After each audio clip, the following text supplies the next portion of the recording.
discussion en fait. Alors c'est quoi un centre hospitalier général? Donc c'est un établissement public de santé, hors APHP à Paris, APHM à Marseille et Hospice Civil de Lyon, et qui n'est pas universitaire, bien que parfois rattaché à un CHU. Donc ça veut dire quoi, pas universitaire? Donc c'est ce que vous disait un peu Jacques Pouchot tout à l'heure, c'est-à-dire que tous les médecins entre guillemets de ces hôpitaux-là sont praticiens hospitaliers ou assistants. Il n'y a pas de MCU, il n'y a pas de PU. Bon, sauf rares exceptions, mais en général, il n'y en a pas. Voilà. Alors, c'est pas universitaire non plus parce qu'il y a a priori pas d'externes, sauf dans certains CSG quand même où certains services sont universitarisés entre guillemets. C'est-à-dire que l'hôpital est rattaché à un CHU et à ce moment-là, des externes viennent.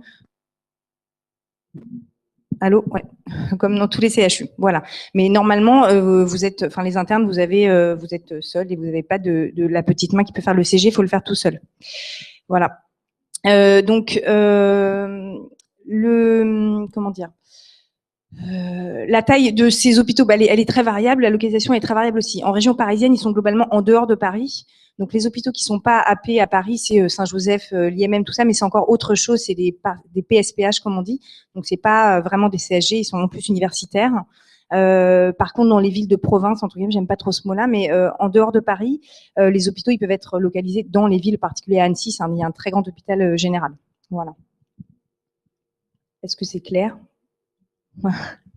Alors, c'est quoi le rôle d'un praticien hospitalier dans un centre hospitalier général? Alors, la clinique, l'organisation et le fonctionnement, il est à peu près le même que dans un CHU. La différence essentielle, c'est que souvent, c'est quand même des hôpitaux plus petits. Il y a une démographie médicale qui est moindre. Hein, les services sont, alors il peut y avoir beaucoup de lits, mais la démographie médicale est moindre et surtout, il n'y a pas toujours des assistants. Et donc, le praticien hospitalier, il peut être en prise directe au malade et avoir un rôle d'assistant ou de chef de clinique, parce qu'il n'y a pas forcément toutes les stratifications qu'il y a au CHU. Donc de ce fait, on a plus longtemps un rôle de chef de clinique, de gestion du quotidien, des entrants, etc. Ce qui a moins un PH de CHU quand il a un chef de clinique parce qu'il a plus un rôle de supervision. Donc c'est ça la différence essentielle. Après, alors du coup, la visite en salle pour un PH de CHU qui est un chef de clinique, elle est hebdomadaire ou voire bi-hebdomadaire, alors que pour un PH en CHG, elle est quand même plus fréquente puisqu'on est vraiment le chef de clinique. Voilà. On fait des consultations. Je pense qu'il n'y a pas de différence avec le CHU. Le nombre, ça dépend du nombre de patients, de la taille de l'hôpital, etc. Alors, enseignement aux internes, c'est quand même plus souvent des plus petits internes qui sont enfin à Paris en tout cas, parce qu'effectivement dans les villes de province, encore une fois, quand c'est l'hôpital, quand c'est un gros hôpital et que c'est l'hôpital de la région, il y a des internes de tous les semestres et puis comme il y a moins d'offres, forcément les internes repassent au fur et à mesure de leur internat. À Paris, c'est quand même des plus petits, donc entre premier et troisième semestre, selon, et en particulier en médecine interne / médecine polyvalente. Voilà. Dans les services de spécialité dans les hôpitaux généraux, ça dépend un peu. Par exemple, à Saint-Denis, il y avait un service de neurologie qui est très réputé, donc les internes sont plus vieux. Voilà. Mais en médecine interne en particulier, c'est quand même des petits semestres. Donc du coup, les plus jeunes, on est beaucoup plus là parce qu'ils sont moins autonomes. Donc l'enseignement, il se fait au lit du patient. En plus, la médecine interne, la médecine polyvalente, c'est quand même une très grande richesse, une très grande ressource pour apprendre aux internes. Voilà. Et puis il y a, comme dans tous les hôpitaux, des cours, des staffs pour les internes. Voilà. Alors il y a probablement moins de staff multidisciplinaires parce qu'il y a moins de spécialités représentées dans les hôpitaux généraux parce qu'ils sont plus petits. Et puis à Paris en particulier, il y a tellement d'hôpitaux partout que bon voilà, il n'y a pas besoin d'avoir un service de chaque spécialité dans les hôpitaux, dans tous les hôpitaux généraux. Voilà. Alors, par ailleurs, on participe aux commissions hospitalières, donc qui sont les mêmes que dans les CHU, donc le CLIN, qui est dans le comité de lutte pour les infections nosocomiales, le CLAN, qui est le comité pour la nutrition, l'hémovigilance, le COMEDIMS pour le médicament, etc., etc. Donc ça, on a, enfin, comment dire, je sais pas, moi je faisais partie de 2 ou 3 commissions, on a pas mal de charges sur les commissions hospitalières. Alors, est-ce qu'il y a des protocoles et de la recherche clinique? Donc ça, c'est toujours la grande question, c'est-à-dire est-ce qu'on réfléchit en CSG? Oui, on réfléchit. Il y a un de vos collègues qui m'a demandé s'il y avait une IRM à Saint-Denis l'année dernière. Donc je dis que oui, qu'on faisait même des NUM. Voilà. Mais c'est quand les patients étaient sympas, hein, parce que sinon on leur fait pas de NUM, on les envoie au CHU. Donc voilà, il faut aussi arrêter avec cette dichotomie entre au CHU il y a des gens intelligents qui réfléchissent, au CHG il y a des glandus qui n'ont pas envie de travailler. Je crois que c'est pas vrai. Alors c'est aussi vrai, mais des glandus, il y en a partout. Et des gens qui n'ont pas envie de travailler, qui s'intéressent pas aux malades, il y en a partout. Non, c'est sans trêve de blague, il faut vraiment cette dichotomie, elle est pas réelle.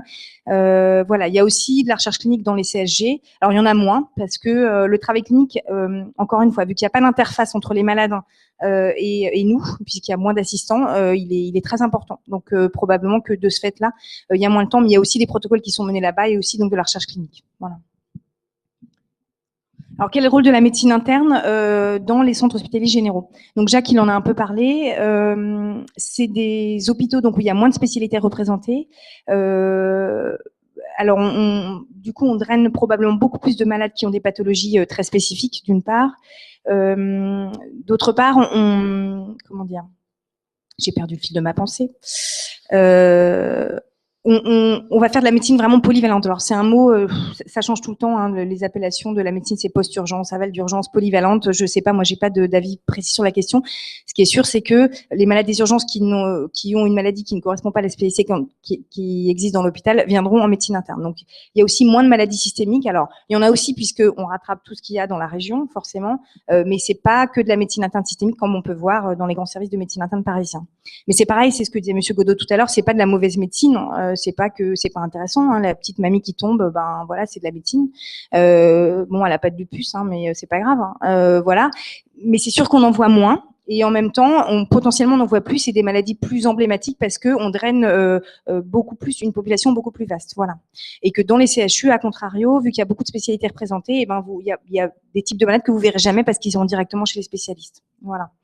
Et donc, mais je rejoins donc ce que dit quelque chose, c'est qu'on a vraiment un rôle central. À de là, font donner beaucoup d'avis aux urgences. On voit toutes sortes de malades. Voilà, c'est vraiment c'est passionnant. Voilà.